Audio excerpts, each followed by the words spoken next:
తెలంగాణ అప్పులు భయం చేసేసాడు కేసీఆర్. అంతకుముందు ఆంధ్ర వాళ్ళ వల్ల నాశనం కంటే కేసీఆర్ వచ్చాక జరిగినటువంటి దోపిడీనే ఎక్కువ అంటూ రేవంత్, అలా కాంగ్రెస్ పార్టీ పదే పదే చేస్తూ వచ్చిన విమర్శలు, 7 లక్షల కోట్ల రూపాయల అప్పు చేశారు అంటూ ఉపన్యాసాలు, ఇవి అక్కడ ప్రజల మీద ప్రభావం చూపెట్టి కేసీఆర్ సర్కార్ గద్దె దిగడానికి, రేవంత్ సర్కార్ గద్దెనెక్కడానికి కారణమైంది.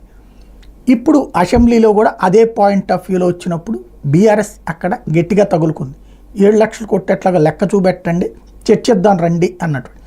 ఎస్, మేము చర్చించడానికి శ్వేతపత్రం, ఆ శ్వేతపత్రం మీద చర్చ. ఆంధ్రప్రదేశ్లో కూడా 14 లక్షల కోట్లు, 15 లక్షల కోట్లు అని చెప్పి, ఆ తర్వాత 9 లక్షల కోట్లు చెప్పి, ఇప్పుడు వచ్చేటప్పటికి అధికారిక లెక్కల్లోనేమో 7.5 లక్షల కోట్లు చూపెట్టి, మళ్ళీ లేదు నోటుతోనేమో 14 లక్షలు 15 లక్షల కోట్లు అనేది మాట్లాడుతూనే ఉన్నారు. అక్కడ కూడా సేమ్. అక్కడైనా ఇక్కడేమో ప్రతిపక్షం ఎట్లాగూ అసెంబ్లీకి రావట్లేదు కాబట్టి ఆ అసెంబ్లీలో కూడా అబద్ధాలే నిజాలుగా మాట్లాడేసుకుంటున్నటువంటి పరిస్థితి.